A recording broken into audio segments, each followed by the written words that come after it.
ಆ sugar factory ಸಲುವಾಗಿ ಆ ಬಾಬಾಗೌಡನ ಕಡೆ ಹೋದ ಬಸಲಿಂಗಪ್ಪ ಶೆಟ್ಟಿ ಇನ್ನೂ ಏಕೆ ಬರಲಿಲ್ಲ?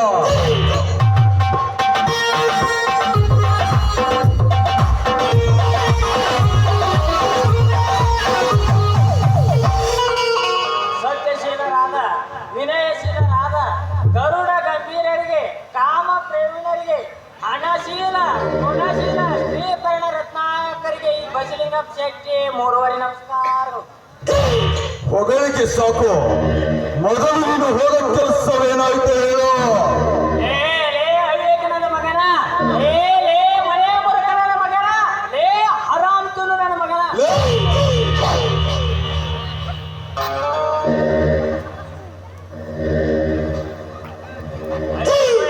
ತಮ್ಮ ಹೆಣ್ಣು ಬೀಳಲ್ಲ ಏನು ಈ ರೀತಿ ಸಕ್ಕಿರಿನ ಮಾತನಾಡಿದನೆ ಆ ಗೌಡ? ಏ ಶೆಟ್ಟಿ, ನನ್ನ ಪರಕರಂದ ಬಗ್ಗೆ ನೀನು ಅವನಿಗೆ ಹೇಳಲಿಲ್ಲವೇ? ಗೌಡ, ನಿಮ್ಮ ಊರು ಮಂದಿನ ಹೊತ್ತಾಗ ನಮ್ಮ ಗೌಡರು ಶುಗರ್ ಫ್ಯಾಕ್ಟ್ರಿ ಹಾಕ್ತಾರ. ನೀವು ಹೂ ಅಂದ್ರ 1 ಎಕರೆ 10 ಲಕ್ಷ ಹಣ ಕೊಡ್ತಾರ. ಬಂದ ಲಾಭದಲ್ಲಿ ಅರ್ಧ ಕೊಡ್ತಾರ. ಅದಕ್ಕೇನೆಂದ ಬಾಬಾಗೌಡ, ನೀವ ನಿನ್ ಗೌಡಕ ಗೌಡನ ಆಪು ಕುಡುದಿಲ್ಲ ಅಂತ ಇನ್ನು ಅಂತಿದ್ದ. ಏನು ಈ ಕರ್ನಾಟಕದ ನಾಡನ್ನು ನಡಗಿಸಬಲ್ಲ ಈ ಪ್ರಕಾಶ ಗೌಡನ ಅಪ್ಪನ ಹೆಸರನ್ನೆತ್ತಿದ್ದಾನೆ ಆ ಬಡ ಬಿಕಾರಿ ಭೈರ.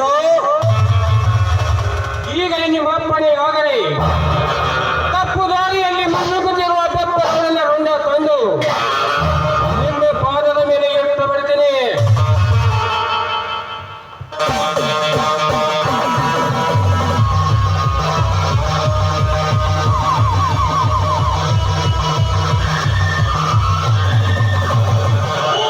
ನೀನು ಬೇಡ, ಅವಸರ ಬೇಡ, ಇರುವುದು ಒಂದೇ ದಾರಿ. ಅದೇನಂತ ಬೇಗ ಹೇಳಿದರಾರಿ, ಈ ಗೌಡನ ಸಹನೆ ಮೀರಿ ತಾಳ್ಮೆ ತಪ್ಪಾಗ್ತಿದೆ. ಆವೇಶಕ್ಕೆ ಅವಸರ ಮಾಡಬೇಡಿ ಗೌಡರೇ. ಅಂದರೆ ಅವನ ಹಿಂದೆ ವಹಿಸಿದಾರೆಂದು ಮೊದಲು ಖಚಿತಪಡಿಸಿಕೊಳ್ಳಿ. ಆಮೇಲೆ ಆ ಬಾಬಾಗೌಡನ ಕೆಲಸ ಏನ್ ಮಾಡಬೇಕು ನಾನು ಹೇಳ್ತೀನಿ. ಹಾ ಶೆಟ್ರೆ, ನಮಗೆಲ್ಲ ಗೊತ್ತಾ? ಶಾಂಬೋಲಿಂಗ ಏನ್ ತಿಳ್ಕೋಬೇಕ್ರಿ? ತಿಳ್ಕೋಬೇಕು ಅನ್ನೋಷ್ಟರಲ್ಲಿ ನಾವು ಬಯಸಿದೆಲ್ಲ ಕಳೆದುಕೊಳ್ಳಂತಾಗಬಾರದು.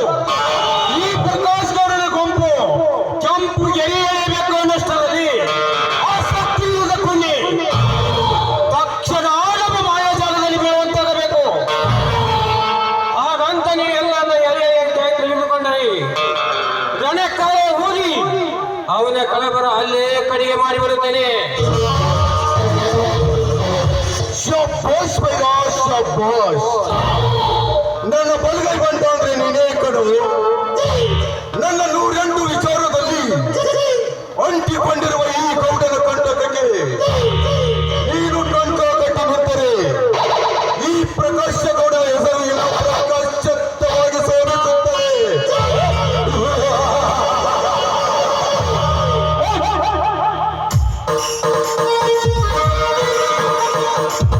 ಸಾಧ್ಯವಿಲ್ಲ ಪ್ರಕಾಶ್ ಗೌಡ,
ಲೇಖುನೇ, ಮೊದಲು ನಾನು ಯಾರು ಏನಿದೆ ಎಂಬುದನ್ನು ಚೆನ್ನಾಗಿ ಅರ್ಥ ಮಾಡಿಕೊಂಡು ನನ್ನೊಂದಿಗೆ ಅವೆತ್ತನ ಸಾಧಿಸುವ.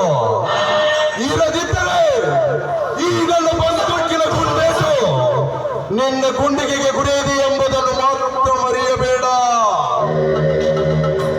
ಲೇ ಪ್ರಕಾಶ್ ಗೌಡ, ನೀನು ಯಾರು, ಎಂತ ಕಟ್ಟುಕನೆಂದು ನನಗೆ ಚೆನ್ನಾಗಿ ಗೊತ್ತು.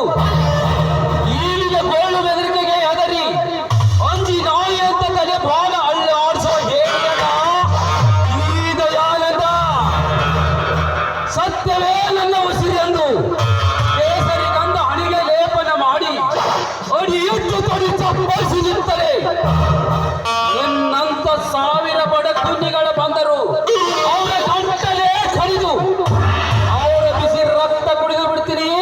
ಇದು ನಿನಗೆ ಚೆನ್ನಾಗಿ ನೆನಪಿರಲಿ. ಲೇಖನಿಂದ ನಿನ್ನಂತೆ ಪುಡಿ ಪುಡಿದು ಹಾರಾಡಿ ತನ್ನ ಪ್ರಾಣವನ್ನು ಕಳೆದುಕೊಂಡ ಸಿಂಧೂರ ಲಕ್ಷ್ಮಣ ತಾಯಿ ಸತ್ತನ್ನು ನಿಶ್ಚಿತವಾಗಿ ಆ ಗೌಡನ ಸಿರ ಕಡಿಯದೆ ಬಿಡಲಿಲ್ಲ. ಆ ಅನಂತ ಸಿಂಧೂರ ಲಕ್ಷ್ಮಣ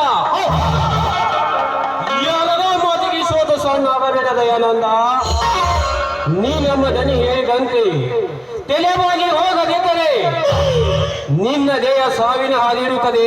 ಎತ್ತರ ನಿನ್ನಂತೆ ಪ್ರಾಣ ಗಂಜಿಗೆ ಗತಿ ಇಲ್ಲದೆ ಈ ಗೌಡ ಹಾಕಿದ ಎಂಜಲೇಲೆ ತಿಂದು ಅಂಜಿ ಒದ್ದಾಡುವ ಅಂಜ ಬರುತ್ತನಲ್ಲ ಈಗ ಆನಂದ. ಆತಗೆ ಮಾತು ಕೊಟ್ಟರೆ ಪ್ರಾಣ ಕೊಡಲು ಸಿದ್ಧ ಈ ಧರ್ಮಪುತ್ರ. ಛೇ ತಮ್ಮ, ನೀ ಇರೋ ಆಟನ ಮುಂದುವರಿಸಬೇಡಪ್ಪ. ನೀ ಬಂದ ಕೆಲಸ ಆಡೈತೆ ನಮ್ಗೆ ಅಟ ಹೇಳ್ಬಿಡು. ಏ ಶಚಿ, ನೀನು ಸಂಧಾನಕ್ಕೆ ಬಂದ ಕೆಲಸ ಇದೇ. ಅಯ್ಯೋ ಯಪ್ಪ ತಮ್ಮ, ಗೌಡ ಎಲ್ಲೇ ಬಂತು ನೋಡಿ ಓದ್ತಾ.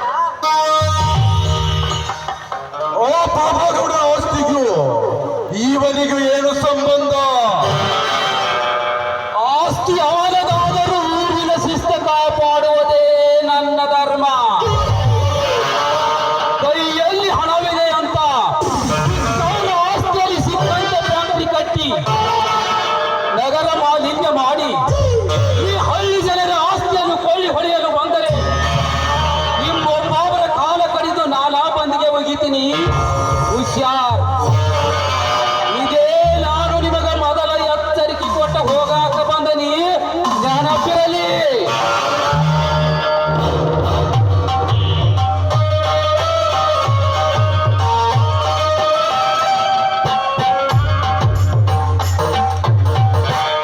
ಗೌಡ್ರೆ, ಇವನನ್ನು ಹಾಗೆ ಬಿಟ್ರೆ ನೀವಿಟ್ಟ ಅಡುಗೆ ಗರುಡ ಸಮನ.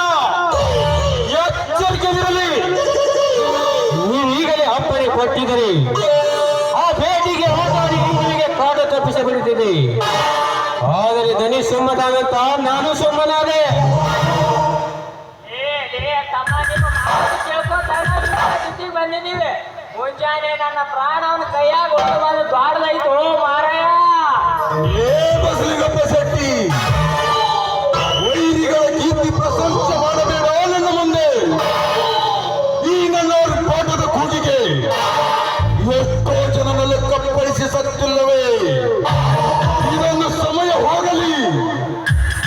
ನಾನೇ ಸೂರ್ಯನಂದ ಮೇರೆ ದಾಟುವ ಆ ಕರಿನಾಗರನಿಗೆ ನಾನೇ ಗರುಡನಾಗಿ ಅವನ ಎಡೆ ತಿಳಿದು ಬದುಕುತ್ತೀನಿ. ನಾಳಿಗೆನೇ ಆ ಬಾಬಾ ಗೌಡನ ಶಿರ ಕಡಿಸಿ ಅದೇ ಜಾಗಿಯಲ್ಲಿ ನನ್ನ ಈ ಮಾರುತಿ ಮಾಡೇ ತೀರ್ತೀನಿ.